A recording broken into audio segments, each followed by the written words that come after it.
Selamat malam, Bapak Tatang dan juga rekan-rekan sekalian.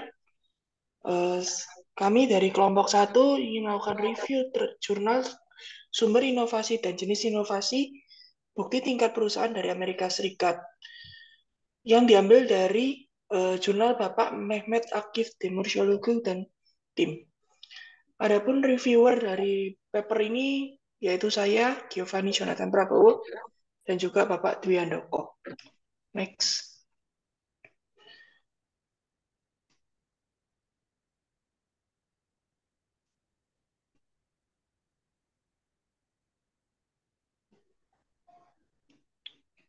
Konten ataupun pembahasan yang akan kita bahas, pertama ada abstrak, pendahuluan, literatur review, data dan metode, hasil penelitian, dan juga diskusi. Next.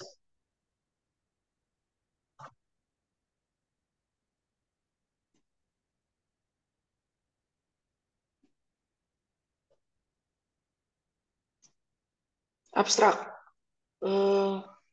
Adapun abstrak dari paper ini, salah satu alasan mengapa dilakukan review paper adalah sangat sedikit studi yang dilakukan mengenai inovasi, di mana yang melakukan analisa secara empiris keterkaitan antara inovasi perusahaan dengan sumber-sumber inovasi terhadap jenis-jenis inovasi. Oleh karena itu, penelitian ini ditujukan untuk mengidentifikasi seberapa penting sumber informasi baru, baik dari pemasok, pelanggan, pelaku bisnis, dalam industri bekerja dari universitas, terhadap jenis inovasi, baik dari produk, prosesnya, dan pemasarannya. Data yang diambil berasal dari 2014 National Survey of Business Competitiveness yang disponsori oleh Departemen Agrikultur Amerika Serikat. Hasil penelitian menunjukkan bahwa ide-ide inovasi berasal dari customer, pekerja, dan universitas berhubungan positif dengan semua jenis inovasi. Hal ini menunjukkan bahwa sumber-sumber ini sangat penting untuk mengembangkan berbagai jenis sumber inovasi. Secara khusus, universitas sebagai sumber kegiatan inovasi sangat penting.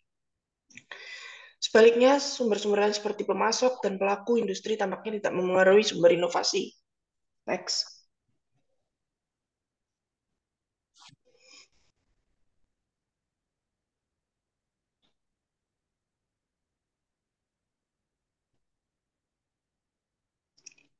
Pendahuluan. Inovasi adalah hal yang dibutuhkan pada setiap perusahaan. Berikut adalah efek dari adanya inovasi dalam sebuah organisasi.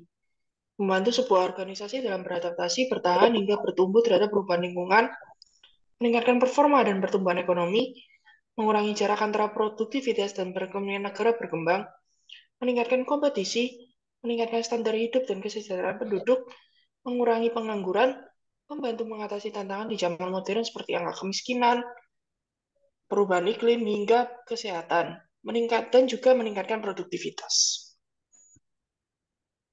Next. Studi mengenai inovasi yang telah dilakukan dapat digolongkan menjadi dua jenis, yaitu inovasi sebagai variable dependent dan juga independent. Variable dependent adalah analisa yang dilakukan itu kita mencari faktor-faktor yang mempengaruhi dari sebuah inovasi. Sedangkan apabila inovasi sebagai variabel independen, maka analisa yang dilakukan adalah bagaimana inovasi mempengaruhi sebuah performa, kualitas, dan efisiensi. Pada studi ini, peneliti menggunakan golongan pertama, di mana inovasi sebagai variabel dependen, dan kita akan mencari beragam sumber informasi yang mempengaruhi inovasi. Secara khusus, kontribusi penelitian ini berada di tiga jenis inovasi, yaitu produk, proses, dan pemasaran, yang dikaitkan terhadap sumber-sumber inovasi seperti pemasok, pelanggan, pelaku industri, pekerja, dan juga universitas. Next. Literatur review. Yang pertama, sumber inovasi. Beberapa penelitian dan laporan telah membahas masalah dari mana inovasi berasal dan sumber atau aktor yang berkontribusi terhadap terbentuknya suatu inovasi. Arundel dalam jurnal tahun 2021 mengklasifikasikan sumber inovasi sebagai eksternal, misalnya pelanggan, anak perusahaan, dan perusahaan induk, dan juga internal, misalnya aktivitas dan R&D internal, dengan menggunakan komunitas 1992 survei inovasi. Menganalisis survei dari 1993 Policies, Appropriation, and Competitiveness in Europe, atau PACE survei, survei Carnegie Mellon tahun 1994, dan survei inovasi komunitas 1997. Arundel dan Gyuna tahun 2004 telah mengidentifikasi lembaga penelitian publik dan universitas, perusahaan afiliasi, pemasok, dan pelanggan sebagai sumber inovasi. Namun, studi besar tersebut tidak menganalisis pekerja sebagai sumber inovasi. Next. Yang kedua, jenis inovasi. Seperti yang dikemukakan oleh Manual Oslo, tidak cukup mengetahui apakah perusahaan itu inovatif atau tidak. Perlu diketahui bagaimana perusahaan berinovasi dan jenis inovasi apa yang mereka terapkan. Menurut Departemen Perdagangan AS tahun 2008, inovasi sendiri adalah desain, penemuan, pengembangan, dan atau penerapan produk, layanan, proses, sistem, struktur organisasi, atau model bisnis untuk tujuan menciptakan nilai baru bagi pelanggan dan pengembalian keuangan untuk perusahaan. Inovasi sendiri dibagi menjadi 3 jenis, yaitu inovasi produk, proses, dan pemasaran. Next.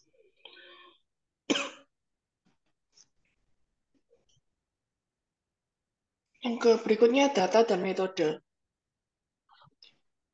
Data yang digunakan berasal dari National Survey of Business Competitiveness. Kemudian dilakukan wawancara terhadap 53.000 responden secara langsung, baik via telepon maupun via email. Dari 53.000 responden, sebanyak 22,4% yang menjawab survei. Next.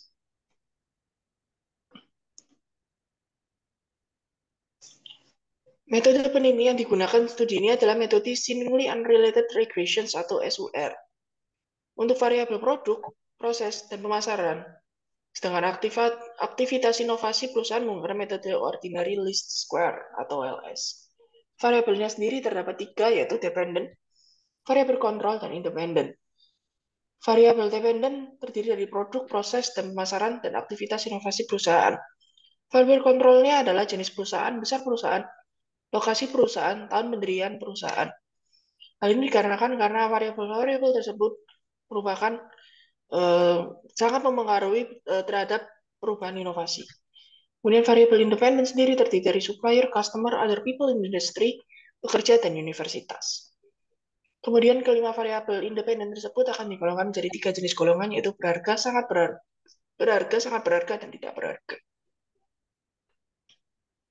Next. Berikutnya akan dijelaskan oleh rekan saya, Bapak Dwi Handoko. Silakan, Pak Dwi. Oke, terima kasih atas waktunya. Terkait dengan data, berdasarkan data yang tercantum pada tabel 1, yaitu tabel sebelah, itu didapat disimpulkan bahwa 58% perusahaan melakukan inovasi di bidang produk, 46% melakukan inovasi di bidang pemasaran, dan sisanya 45% melakukan inovasi di bidang proses. Sedangkan sumber yang sangat berpengaruh yaitu berasal dari customer yang memiliki rata-rata 2,4. Ini tabel 2. Di sini kita lihat universitas itu memiliki angka yang cukup tinggi yaitu 0,074 dibanding dengan pekerja, industri atau konsumen sebagai penghasil inovasi.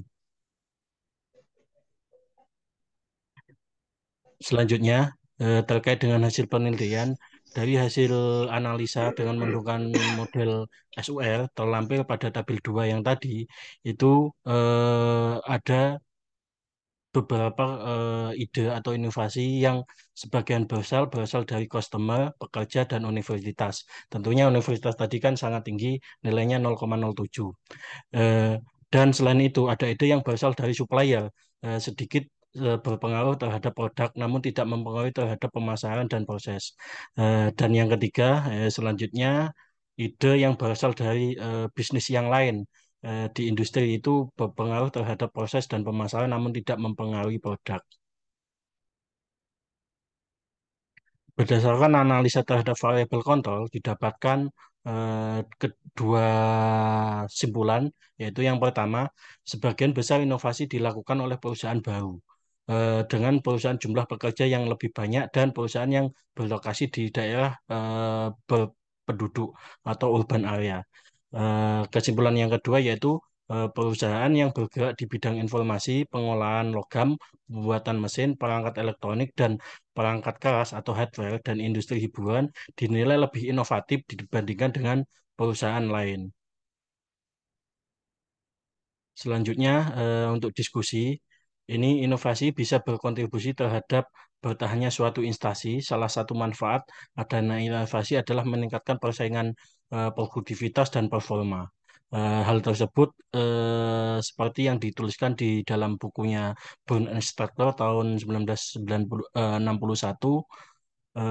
yang dirilis ulang tahun 2005 dan 2018. Fokus ya topik yang diinginkan dalam studi ini adalah sumber suatu inovasi. Untuk melakukan inovasi perlu adanya informasi dan pengetahuan atau disiplin ilmu. Informasi atau ilmu tersebut akan menjadi aset yang sangat berharga untuk suatu perusahaan. Baik itu prosedur, peralatan, atau sistem operasional dan rutinitas yang nantinya akan menjadi sumber dari adanya inovasi. Dalam studi ini dapat disimpulkan bahwa informasi dari internal maupun eksternal sangatlah penting untuk terjadinya suatu inovasi, sehingga dapat disimpulkan bahwa feedback dari pekerja sangat perlu untuk diperhatikan. Studi ini juga melakukan diferensiasi terhadap jenis inovasi yang dipengaruhi oleh kelima variabel yang telah dijelaskan di atas. Hal ini dikarenakan setiap jenis inovasi memiliki karakteristik yang berbeda. Yang kedua, bisa dipengaruhi oleh disiplin ilmu yang berbeda. Selanjutnya, membutuhkan sumber daya yang berbeda juga. Terus bisa menghasilkan biaya yang berbeda dan bisa menghasilkan output yang berbeda juga. Dalam melakukan analisa terhadap sumber terjadinya sebuah inovasi, baik itu produk, proses maupun pemasaran, peneliti menemukan bahwa terdapat tiga faktor yang memiliki pengaruh signifikan, yaitu universitas, pekerja, dan customer. Akan tetapi, ada beberapa limitasi dari studi ini. Yang pertama, data yang dihasilkan merupakan data korelasi dan bukan data kasualitas, yang artinya studi ini tidak menjelaskan ada tidaknya sumber menjadi alasan atau tidaknya suatu inovasi, melainkan studi mengenai seberapa besar pengaruh faktor-faktor tersebut terhadap sebuah inovasi. Yang kedua, studi tidak menjelaskan terkait dengan kualitas dari inovasi. Untuk kesimpulan dari paper ini, mengenai sumber informasi terhadap terjadinya inovasi sangatlah jarang dilakukan. Studi ini menggunakan data dari Unit Statis National Survey of Business Competitiveness tahun 2014 yang mempelajari hubungan antara sumber inovasi yaitu supplier, customer, eh, orang lain, pekerja, dan universitas. Dari hasil studi ini menunjukkan bahwa pekerja atau customer dan universitas memiliki peran yang sangat besar dalam terbentuknya suatu inovasi, baik di bidang produksi, proses maupun pemasaran. Sedangkan supplier dan pekerja lain di industri memiliki peran yang sangat kecil dalam terbentuknya inovasi. Untuk saran dari paper ini yaitu pertama, melakukan studi kasus pada organisasi atau wilayah tertentu untuk menganalisis bagaimana penggunaan sumber pengetahuan tertentu terkait dengan inovasi dalam berbagai bentuknya. Terus yang kedua, menganalisis bagaimana strategi inovasi yang berbeda seperti inovasi produk, proses, dan pemasaran dipengaruhi oleh sumber pengetahuan tertentu. Yang ketiga, melakukan perbandingan antara negara atau wilayah yang berbeda untuk mengevaluasi perbedaan dalam penggunaan sumber pengetahuan dan hubungannya dengan inovasi. Yang keempat, menganalisis bagaimana peran pemerintah dapat mempengaruhi sumber pengetahuan dan inovasi di berbagai sektor. Terus yang kelima, sarannya yaitu menganalisis bagaimana hasil inovasi tertentu dapat mempengaruhi efisiensi atau kinerja organisasi. Mungkin cukup sekian kelompok satu, kurang lebihnya kami mohon maaf. Selamat malam. Wassalamualaikum warahmatullahi wabarakatuh.